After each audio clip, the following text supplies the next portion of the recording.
Assalamualaikum warahmatullahi wabarakatuh.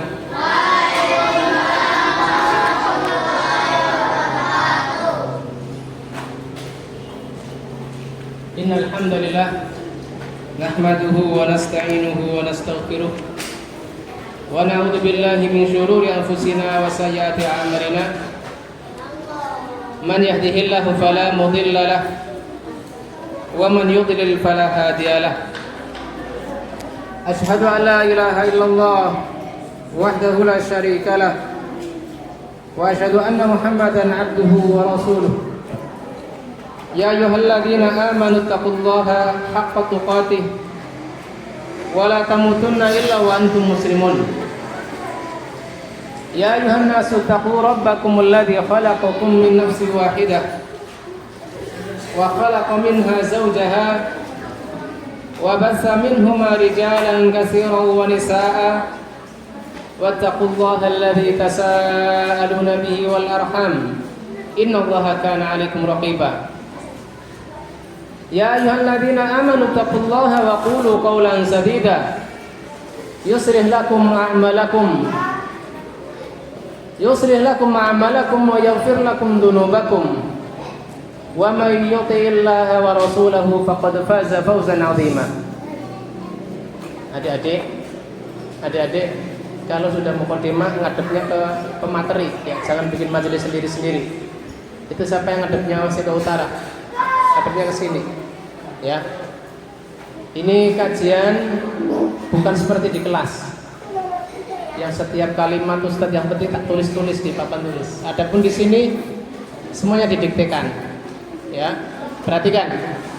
Adik-adik yang nggak bisa fokus, anak minta ke Sakan saja, ke asrama. Eki, bisa dengerin? Kalau nggak bisa dengerin, silakan ke asrama. Nggak boleh gaduh di majelis. Ya, kalau bisa tenang, bisa fokus, anak persilakan duduk di sini. Tetapi kalau ngobrol sendiri, silakan ke asrama. Ya, mending 1-2 anak atau 3-4 sama bapak-bapak itu lebih baik daripada banyak tapi malah bicara sendiri, ngobrol sendiri. Ya. Sore ini sedianya adalah kajian yang sebagaimana bapak-bapak dan ibu-ibu semuanya rahimani wa rahimakumullah adalah jadwalnya Ustaz Daniel hafizallahu taala, itu kajian tafsir. Tetapi ada pemberitahuan mendadak dari beliau hari pagi bahwasanya beliau tidak bisa untuk mengisi kajian sore ini. Maka kajian sore ini anak badali, yaitu gantikan, sehingga sore ini insyaallah kita akan membahas kitab tentang manhaj atau akidah, manhaj atau metode beragama. Suaranya terdengar dengan baik apa enggak? Atau agak kecil besar? Kecil gitu. Kitab yang akan kita bahas ya, sore ini adalah berjudul Usul Ad-Da'wah As-Salafiyah. Usul Ad-Da'wah As-Salafiyah. Usul artinya adalah pondasi-pondasi. Adapun dakwah artinya ya dakwah. Adapun salafiyah adalah nisbah kepada salafus saleh. Yang mana kitab ini adalah ditulis oleh Syekh Al-Fadhil Al-Faqih Al-Alim Abu Abdurrahman Abdus Salam bin Barjis. Ada yang membaca bin Barjas. Siapa tadi namanya? Abu Abdurrahman Abdus Salam bin Barjis bin Nasir Al-Abdul Karim. Ini yang mana beliau lahir pada tahun, ini pentingnya, catat adik-adik yang bawa alat tulis dicatat. Syekh Abdus Salam bin Barjis, beliau lahir tahun, perhatikan, 1387. Saya ulang. Beliau lahir tahun 1387 Hijriah. Namanya, syekhnya namanya Abdussalam bin Barjis. Abdussalam spasi bin spasi Barjis. Ada salah satu kenangan atau nostalgia menarik, yang mana salah satu kitab beliau Syekh Abdussalam ini pernah dibawakan oleh Ustadzuna Abu Abdillah Arif Budiman Hafizahullah Ta'ala, yaitu salah satu kitab beliau berjudul Daruratul Ihtimam bi Sunanin Nabawiyah. Pentingnya ihtimam, yaitu memperhatikan sunnah-sunnah Nabi Sallallahu Alaihi Wasallam. Dan kitab ini pun pernah saya selesaikan ketika saya tinggal di Pemalang, di salah satu mushola di daerah Petarukan, dan ini pun sudah selesai saya bacakan di hadapan para jamaah, yaitu pentingnya berpegang teguh atau memperhatikan sunnah-sunnah Nabi Sallallahu Alaihi Wasallam. Syekh Abdussalam lahir tahun berapa tadi? 1387 Hijriah, atau tepatnya 1965.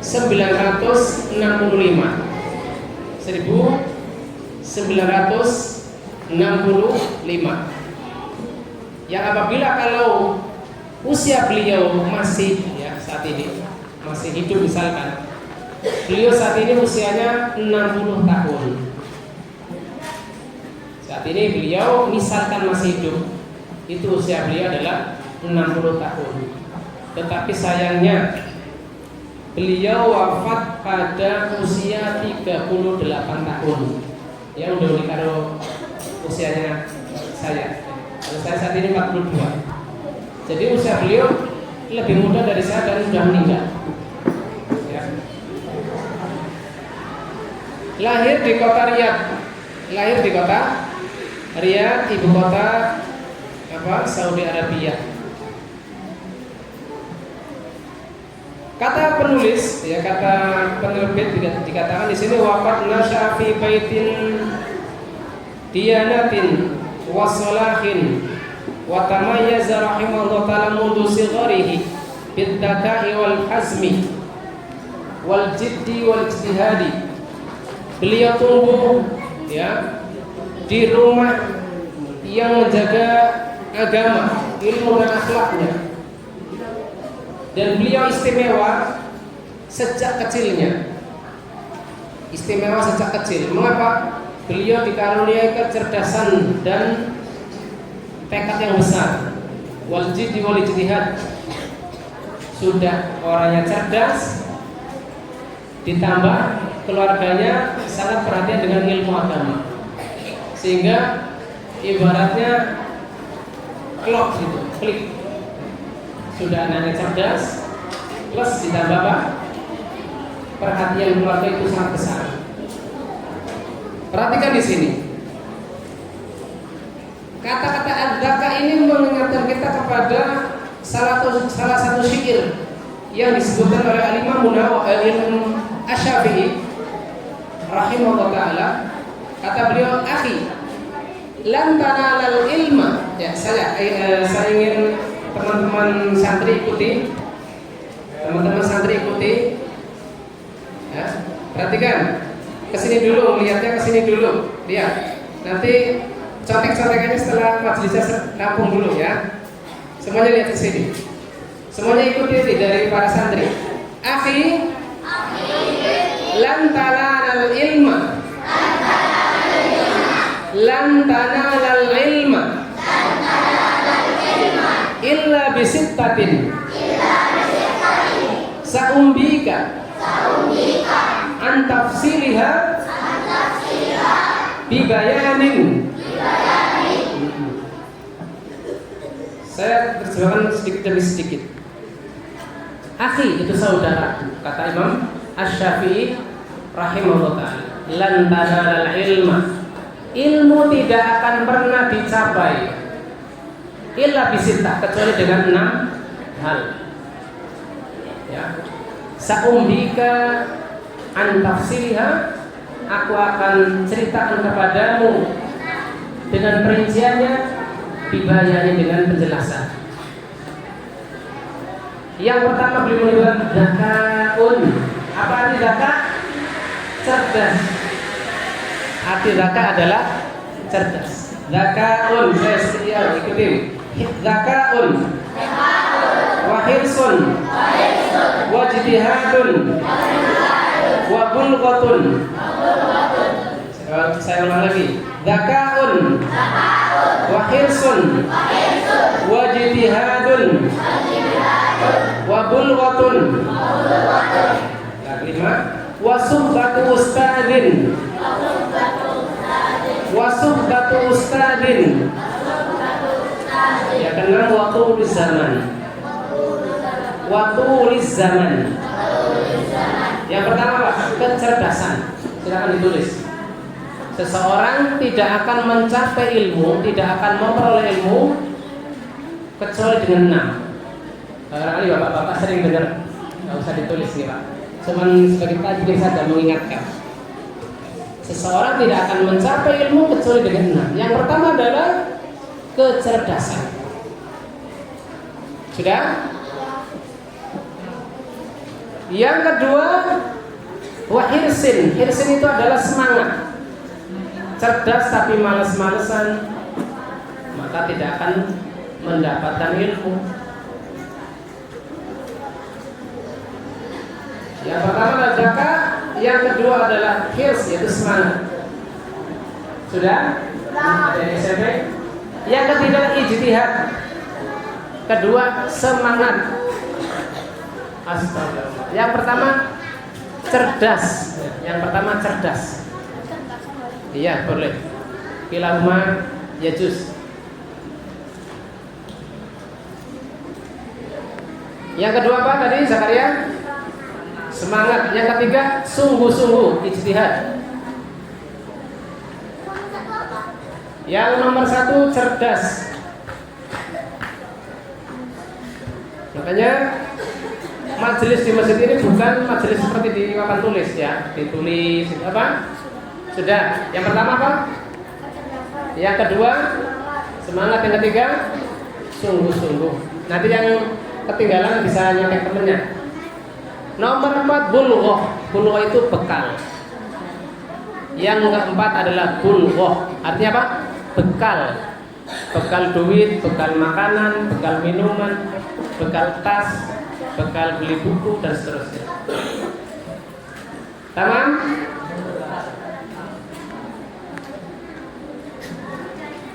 Sudah berapa Zakaria? 4. Yang kelima adalah suhbatu ustadin, bimbingan guru. Yang kelima adalah suhbatu ustadin, yaitu bimbingan guru.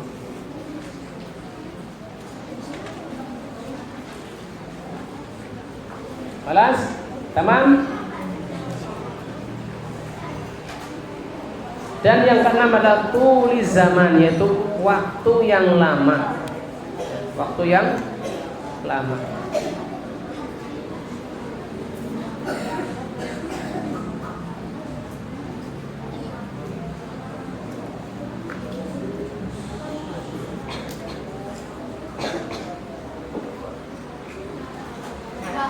Nah, pertanyaannya bagaimana apabila anak-anak kita, anak-anak yang jenengan ternyata tidak secerdas Imam Syafi'i? Kaifa hadza? Maka di sini kita lihat dulu apa faktor-faktor yang menjadikan anak itu cerdas. Yang pertama, ya, faktor-faktor yang menjadikan anak cerdas. Pertama adalah lingkungan yang aman dan penuh kasih sayang. Kalau misalkan di rumah anak itu merasa nggak aman, sering dinakali kakaknya atau diteror teman-teman mainnya, maka dia tidak ada kesempatan untuk memikirkan pelajaran di sekolah. Yang memikirkan bagaimana dia aman dari rasa tertekan dulu, gitu. Sehingga modal awal agar anak menjadi cerdas adalah lingkungan yang aman dan penuh kasih sayang. Begitu pula di pondok pesantren, di sekolah-sekolah umum, yang mana saat ini banyak terjadi apa? Yahya, pembulian, perundungan. Itu adalah faktor-faktor yang menghambat kecerdasan. Yang merasa kuat, tahan, kontrol. Yang merasa punya geng, tahan. Semuanya harus dirangkul, ya, dilindungi. Nggak boleh karena ini anak baru, lemah, malah dikerjain. Terutama ini anak-anak SMP yang gabung sama anak SD, ya. Misalkan ini ada potensi, bukan ini saat ini enggak loh, ya, saat ini enggak, tetapi bisa jadi potensi itu muncul dan disalahgunakan. Yang pertama apa? Lingkungan yang aman dan penuh kasih sayang. Yang kedua, stimulasi yang tepat. Stimulasi itu pemancing. Apa? Pemancing. Misalkan ketika usia anak-anak ini adalah usia-usia emas, alhamdulillah pondok kita apa? Diarahkan kepada tahfidzul Quran. Ini adalah termasuk salah satu pemancing agar kecerdasan itu tumbuh. Dilatih untuk menghafal, kemudian diberi pertanyaan terbuka. Pertanyaan terbuka itu seperti apa? Misalkan Mas Alfian, apa pendapat Mas Alfian bila belajar ini tanpa papan tulis? Kan mikir nantinya, setuju? Enggak, itu bukan yang saya tanyakan. Enggak setuju, bukan yang saya tanyakan itu kamu setuju atau enggak setuju. Tapi pendapat Mas Alfian kalau belajar tanpa papan tulis. Oh susah, Ustaz. Oh berarti itu pendapatnya udah mulai muncul. Berarti kita pancingannya udah pas. Jadi ketika ngomong nggak nyambung, ya kita berusaha sambungkan, kita perjelas, sehingga anak itu mulai muncul ide-ide segarnya. Ya, diajak berdiskusi. Bukan sekedar disuruh menghafal iya atau tidak, setuju atau tidak setuju. Jadi ada stimulator, ya. Kita ngajak diskusi. Memang usia-usia anak sekarang ini yang dari SD sampai SMP ini adalah usia pedagogik. Pedagogik itu usia-usia pasif. Ibarat bayi itu masih sering disuapin gitu kan. Tapi kan kita nggak mungkin nyuapin anak dari bayi sampai umur 10 tahun disuapin terus. Ya, diajari pegang sendok, diajari minum sendiri. Ya awal-awalnya ya belepotan, ya. Nasinya berantakan tidak masalah. Tetapi lama-kelamaan anak itu akan mandiri dalam makan. Begitupun belajar, ya. Kita tidak semata-mata ngajak mereka hafalan, tetapi juga diajak memahami ayat, ya, memahami hadis dan seterusnya.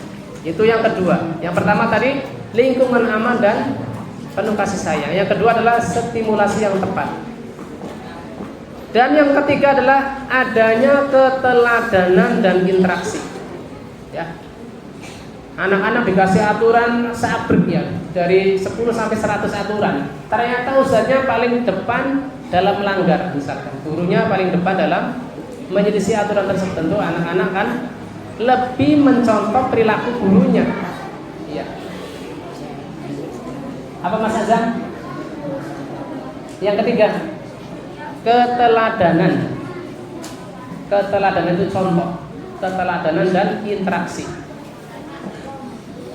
Ustadznya sholat jamaahnya Masya Allah, hafalannya 30 juz mungkin, tetapi tidak pernah ngobrol.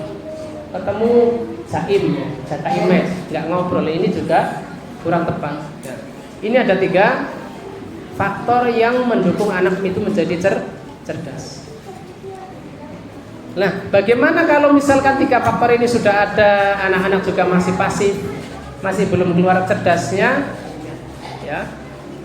Setidaknya ada 3 hal yang bisa melatih mereka menjadi cerdas. Ada 3 hal, ya saya berikan tips kecil aja biar gampang diingat. Kalau 10 tips susah ini, apalagi nggak bawa catatan. Yang pertama adalah melatih anak untuk fokus. Ini agar melatih mereka agar cerdasnya muncul. Yang pertama adalah latih mereka untuk fokus secara bertahap. Anak nggak bisa nyebutin angka 1 sampai 100, ya udah disuruh mengingat-ingat, fokus ngafalin angka dari 1 sampai 5 dulu. Oh, belum urut, ulang lagi. Sudah mulai urut, kita tambahin dari 1 sampai 10, 1 sampai 15 begitu. Kita latih anak untuk fokus dengan bertahap. Semisal ketika di rumah anak-anak liburan, kan paling enggak pondok ada PR gitu. Ada PR untuk di murojaah di rumah. Nah, saatnya murojaah ya tentunya anak jangan disodori HP. Ada TV dimatikan dulu. Jadi agar anak itu enggak pecah fokusnya. Wong lagi ada anak murojaah, kita nyetel HP kenceng-kenceng. Ya anak tuh langsung, apa sih Bu gitu. Apa sih Pak gitu. Langsung pecah fokusnya. Maka kita latih fokus anak secara bertahap. Ini yang pertama. Yang kedua adalah biasakan bertanya dan menjawab dengan alasan. Ya, biasakan bertanya dan anak menjawab dengan alasan. Biasakan bertanya dan anak menjawab dengan alasan. Misalkan anak salah mecahi piring atau bikin suara apa tuh, nutup itu geder gitu kan, kaget gitu. Kita jangan langsung marahin, tetapi kita tanya dulu, apa alasanmu kok banting pintu? Kenapa kok tadi megang piring di dapur kok sampai pecah? Kita tahan emosi dulu, santai dulu, jangan langsung divonis, oh kamu salah, kamu teledor, jangan. Karena semakin anak dimarahi, semakin ditekan, maka potensi cerdasnya tidak akan muncul. Kemudian yang ketiga, dan ini yang terakhir dari pembahasan adzakah ini, adalah bangunlah motivasi anak. Bangunlah motivasi anak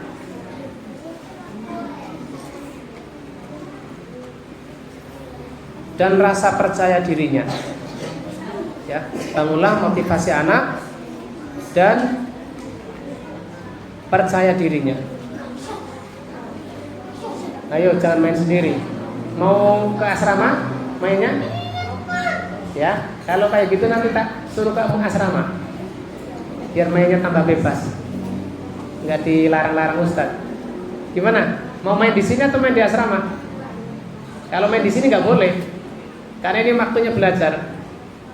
Kalau mau main di asrama, silakan pindah ke asrama. Jangan ganggu teman. Kata penulis, ya, penerbit mengatakan wa bada yatlubul ilma wa huwa fis salisati asyara min umrihi.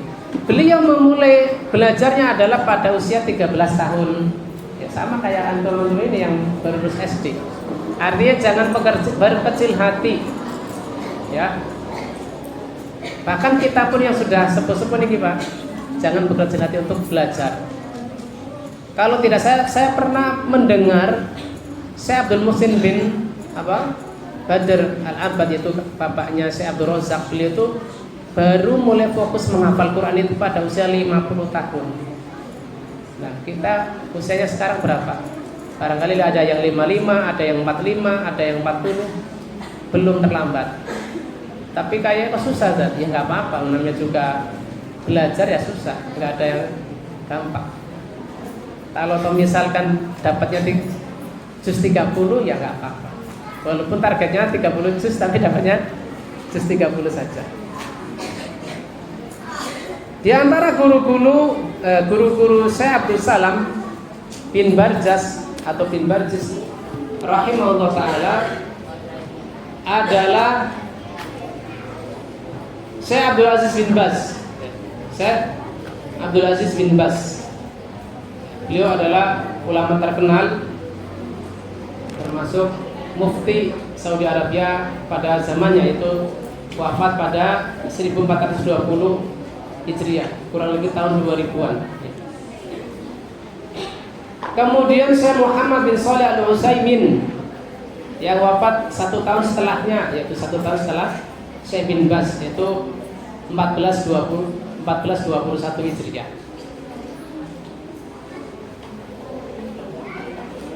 Kemudian beliau juga mengambil ilmu dari, saya sebutkan yang terkenal saja, Syekh Dr. Abdullah bin Abdurrahman bin Jibrin, yang beliau mulazamah selama 4 tahun di Syekh Al-Jibrin. Syekh Abdul Salam ini mulazamah di Syekh Abdullah bin Abdurrahman Al-Jibrin selama 4 tahun, dan lain-lain banyak sekali guru-guru beliau.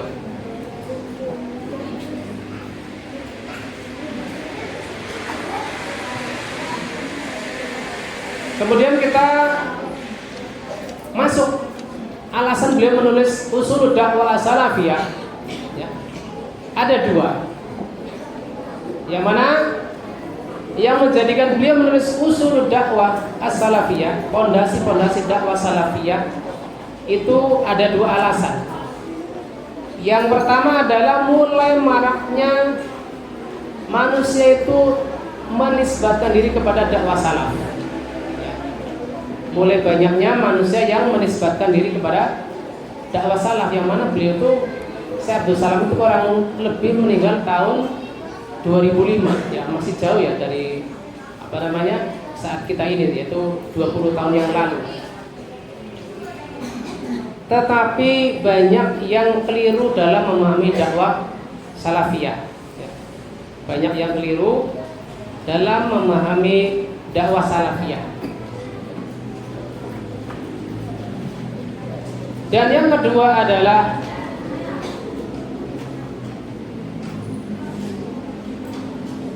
mereka yang menisbatkan kepada dakwah sunnah atau dakwah salafiyah itu banyak mengambil ketergelinciran ulama. Di antaranya adalah jargon adanya tauhid hukmiyah yang dibawa oleh Syekh Muhammad bin Ibrahim rahimahullah ta'ala.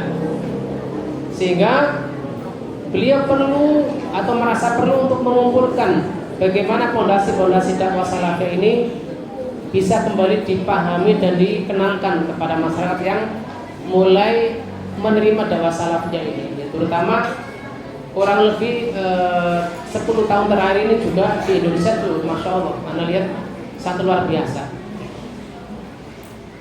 terutama di kota Cirebon, guys. Bahwasanya Anda lihat kalau tiap Jumat itu ada daftar khotib dari As-Sunnah, kurang lebih ada 40-an khotib yang disebar ke berbagai masjid, ya. Itu luar biasa sekali.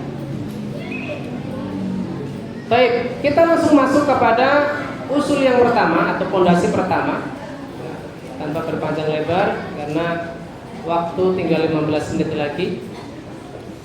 Kata beliau, pondasi pertama adalah al-ihtimamu wal inayatu bi talabil ilmi syar'i wat tafaqquh fid din. Seorang yang sudah menerima dakwah sunnah, dakwah salafiyah, ya ibu-ibu, kayaknya ada arisan apa bu?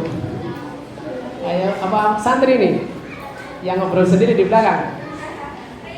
Santri yang nggak boleh ngobrol ya, nanti nggak kedengeran. Pertama adalah memperhatikan atau mulai perhatian dengan belajar. Seorang sunni salafi, seorang yang menisbatkan diri kepada sunnah Nabi Sallallahu Alaihi Wasallam adalah harus rajin belajar. Baik yang sudah daftar mondok atau yang tidak mondok. Kalau bapak-bapak ini santri-santri senior, ya, masya Allah. Yang tidak terikat dengan pondok tertentu tapi rajinnya masya Allah. Gini mau Pak? Masya Allah.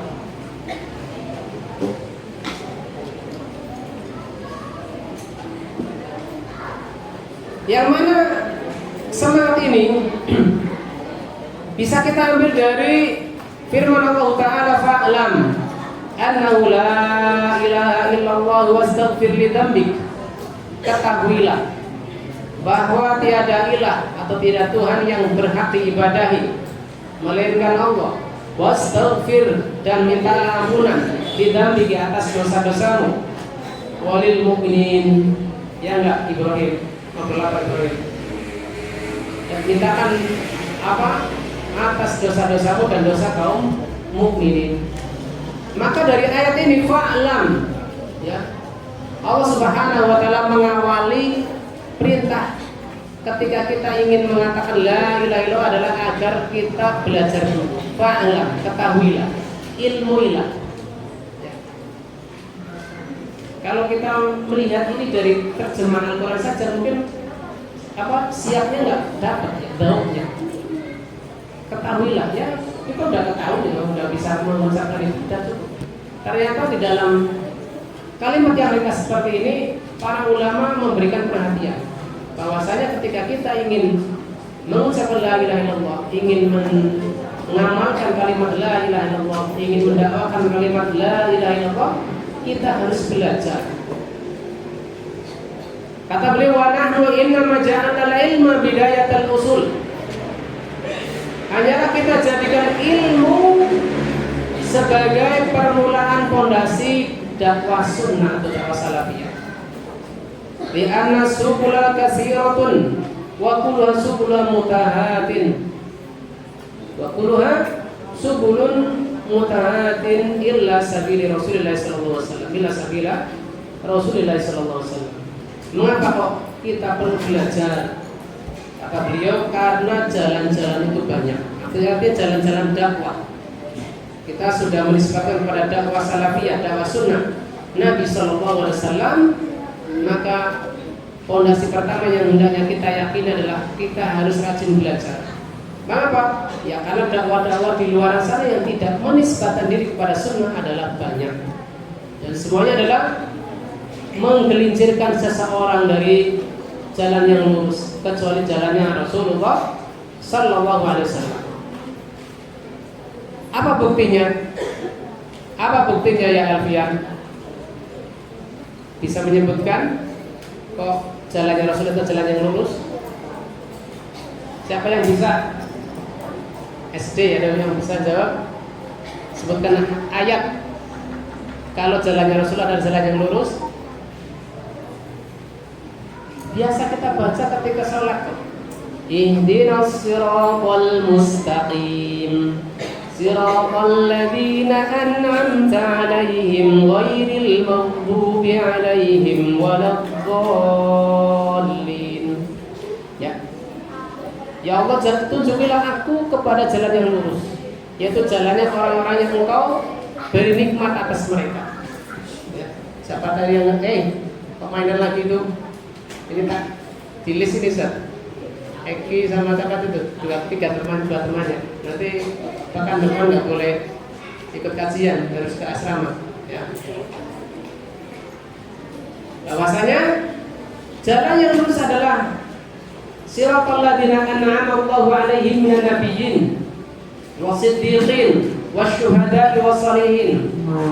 Jalan orang-orang yang Allah Ta'ala beri nikmat dari kalangan para nabi, kemudian orang-orang yang siddiq, orang-orang yang syahid. Kalau orang-orang siddiq adalah pemimpinnya adalah Abu Bakar As-Siddiq. Kemudian putri beliau Aisyah As-Siddiqah. Lalu syuhada adalah pemimpinnya adalah Umar bin Al-Khattab radhiyallahu anhu. Dan orang-orang soleh adalah pemimpinnya adalah Ali bin Abi Thalib. Adapun ghairil maghdubi 'alaihim, bukan orang-orang yang dimurkai, maka kata Nabi sallallahu alaihi wasallam, hum haula'i al-yahud, mereka adalah Yahudi. Wa man salaka ala nahwahum, wa man salaka nahwahum. Dan siapapun yang berjalan di atas metodenya orang-orang Yahudi. Ciri-ciri mereka apa? Mereka adalah alladzina ta'allamu wa lam ya'malu bi ilmihim. Mereka adalah orang-orang yang gemar belajar, tetapi tidak mau beramal dengan apa? Ilmunya. Iya. Pintar tapi rusak. Ya, sebagaimana kita lihat saat ini orang-orang yang dari keturunan-keturunan Yahudi apa? Mereka pintar bikin bom, pintar bikin pesawat-pesawat tempur, tetapi apa? Untuk merusak, untuk apa? Mengebumi berbagai kota. Itu adalah kepintaran mereka, tetapi merusak. Adapun apa? Waladhdallin adalah haulain nasara. Mereka adalah Nasrani. Alladzina ya'maluna biduni ilmin. Ya, orang-orang Nasrani adalah gemar beramal tapi tanpa bimbingan ilmu. Ini adalah salah satu bukti bahwasanya apa? Jalannya Nabi Shallallahu Alaihi Wasallam adalah jalan yang kita sebenarnya kita minta, ya. Sadar atau nggak sadar, senang atau nggak senang. Semua kaum muslimin yang sholat ya tadi pasti minta jalannya yang lurus sebagaimana jalannya Nabi Shallallahu Alaihi Wasallam. Dalam ayat yang lain, wa anna hadza sirati mustaqima, kata Nabi, dan bahwasanya ini adalah jalanku, ya. Idhofanya atau penisbatannya adalah aku ini adalah Rasulullah. Mustaqima, yang lurus. Fattabi'uhu, dan maka ikutilah jalan itu, yaitu jalannya Nabi Sallallahu Alaihi Wasallam. Wala tattabi'us subul, dan janganlah kalian ikuti jalan-jalan selain jalan-jalannya Nabi. Fatafarraqa bikum an sabili, maka jalan-jalan tersebut adalah mencari berikan kalian dari jalannya Nabi Sallallahu Alaihi Wasallam.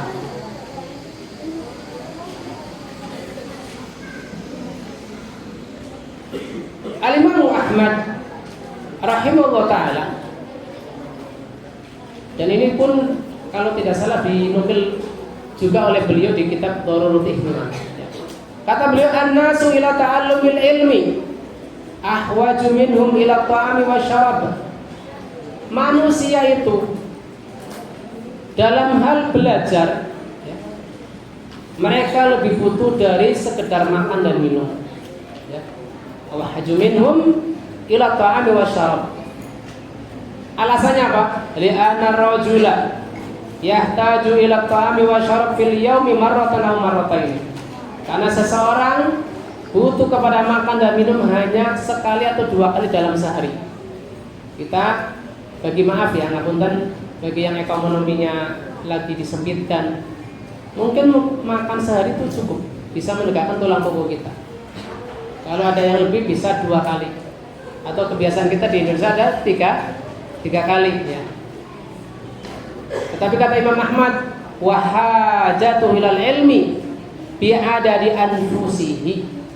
Adapun kebutuhan manusia kepada ilmu adalah sejumlah tarikan nafasnya. Subhanallah. Kita 1 menit itu berapa kali tarikan nafas, Bapak-bapak? Ayamnya mungkin hampir setiap 2 detik itu ya. Kalau dihitung bolak-balik mungkin ya sejumlah detikan itu ya, bisa 60 kali tarikan, atau mungkin 30 tarik, 30 dihembuskan, atau mungkin kurang dari itu sedikit ya. Artinya apa? Kita sangat butuh kepada ilmu, walaupun kadang-kadang kita nggak menyadarinya, ya. Walaupun kadang-kadang kita tidak menyadarinya.